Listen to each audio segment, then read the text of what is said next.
Yummy পনির। কড়াইতে সাদা তেল, জিরে, শুকনো লঙ্কা, তেজপাতা, আদা রসুন কাঁচা লঙ্কা, গরম মশলা বাটা, টমেটো বাটা। এরপর দিয়ে দেবো হলুদ গুঁড়ো, জিরে গুঁড়ো, স্বাদ মতো নুন দিয়ে মশলাটি একটু ভেজে নেব। মশলার থেকে তেল ছেড়ে দিলেই তার মধ্যে দিয়ে দেব ক্যাপসিকাম, মটরশুঁটি, নেড়ে চেড়ে একটু ভেজে নেব। এরপর দিয়ে দেব পনির। পনির দিয়ে 3 থেকে 4 মিনিট পনিরটা কষিয়ে নেব। এরপর দিয়ে দেব 2 কাপ মতো জল।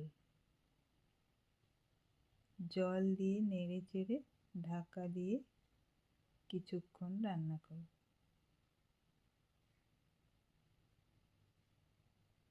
জল একটু শুকিয়ে গেলে ধনেপাতা কুচি, 1 চামচ ক্রিম দিয়ে নামিয়ে নেব। রেডি হয়ে গেল ইয়াম্মি পনির।